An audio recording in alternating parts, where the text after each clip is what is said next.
Where the hell is my Corvette? Watch and find out.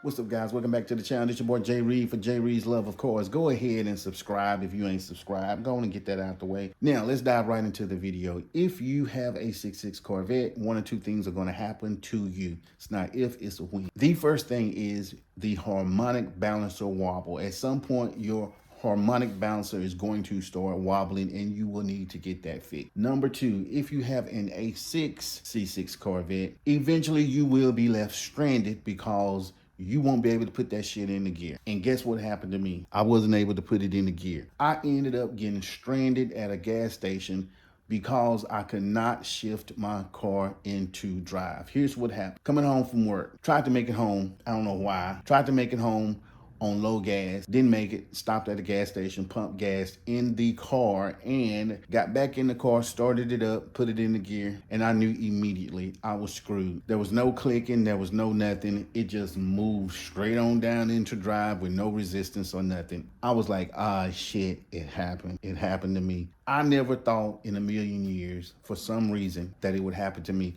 You read about it online all the time, but I was like, man, it's just internets. That's just the internet's talking. Shit. That's not just the internet's talking. That shit happened to me. Left me stranded. That bitch left me high and dry at a gas station in the hood. I was highly irritated, but I called AAA. AAA is amazing. If you have roadside assistance through your insurance, cancel that shit ASAP and get AAA. AAA was there in 30 minutes. Anytime that I would call the insurance for anything through the roadside assistance, oh, so you're on the side of the road and about to get killed? Well, it's going to be an hour and a half before we can get someone out. Absolutely hate them. AAA $7 a month, and with AAA you pay $7 a month, and every time I use them, they have been there ASAP. So shameless plug. They ain't paying me for this, but hey, it was good service. Good service is what, shit, it's good service. But back to your regular scheduled program. I'm trying to get this thing in gear. People are coming. It's a little small 5-point pump gas station, crowded, no real estate. People coming up behind me. I'm having to wave them off. It's broke. Here I am, the nicest car at the pump, and I'm the one talking about it's broke, sorry, it's broke, sorry. Even went inside the store to let the attendant know, or whoever, that my car was broke. And he said, get this. I said, just to let you know, I called a tow truck. My car is broke at the pump. Can't move it. He looked at me like, it's always your own people. He looked at me like, I'm missing money. You got an hour. You got to 6. I look at him. I'm like, okay, yeah, appreciate it, brother. I made sure I said, brother.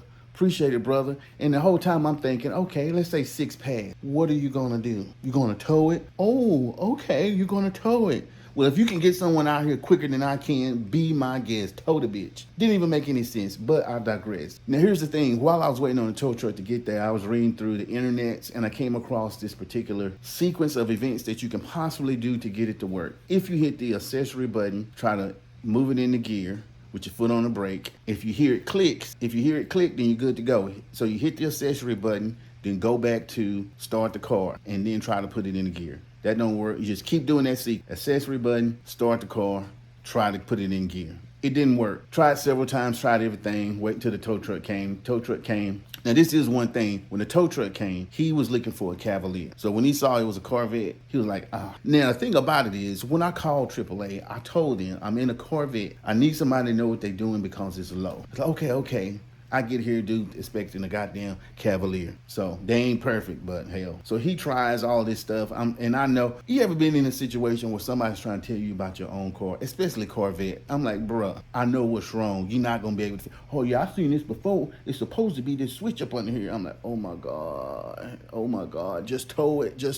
He was like, if I can't get this switch, I'm going to have to drag it. No shit, brother. Drag the shit on the trailer. I called you out here to tow it, not to fix it. So that was kind of annoying. So once we finally came into an agreement that we're going to have to tow the car, while he's backing up the truck, I said, let me try this one more time. So I did the little sequence, accessory mode, drive mode, turn it on, put it in the gear. Tried it twice, and guess what? I got it in the neutral. I took my foot off the brake, and the car started rolling. So I'm like, oh, thank you. At the very least, I'll be able to get it on the back of the truck without dragging the car because it's in park. So then I said, well, shit, let me bring this bitch all the way down. See if that worked. So I took it all the way down to sport mode. Now, granted, I'm not feeling it clicking. There's no clicks. It's just straight movement. There's no clicks. But then I take my foot off of the brake again and it starts rolling. So I said, well, let me hit the gas a little bit. I hit the gas, I started moving a little bit. So I'm like, oh my goodness, this is so great. So by this time, I let the window down and I told him to come here. I'm like, dude, it's moving there. So I don't think I'm gonna need you. And I don't know who was more relieved, me or him. Shit. So I says, man, so I got in my car. Well, I'm still in the car. You know, he was like, well, shit, gone then. I was like, I'm gone, brother. Shit, holla at you. I appreciate your help. I hightailed it out to the dealership. I got to the dealership. It's closed, but I'm just gonna leave it there overnight. And I try to put it in park. Now it won't go in park. So I had to put the emergency brake on. And it wouldn't start because it wouldn't go in park. So I'm like, shit, I'm glad I made it this far.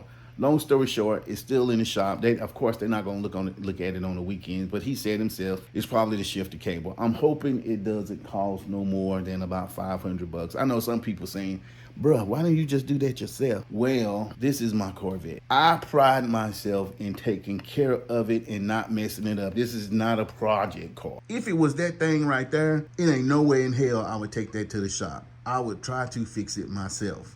But since it's baby girl, we're gonna take it to the shop. I mean, that's my primary source of getting to work besides the kid. So, you know, I'm gonna take care of the old girl because I want it to last a long time. That's the only reason why I never do any work on the Corvette myself, except cosmetic stuff, you know, the bullshit shit. I do the bullshit shit all day long. But this video is dragging along. I just wanted to tell y'all that story because it was interesting. And yes, it can happen to you. Do not think that just because that you won't be stranded. My car only has 55,000 miles on it, and that cable said the loop loop, a loop loop. And when you read on the form, that's all it takes. It happens around this particular mileage. So it happens. It happens. And I am very careful every time I get into my car about how I put it into gear. So that doesn't even matter. This is your boy Jay Reed for Jay Reed Love of Cars. Make sure you like, comment, and subscribe. Peace.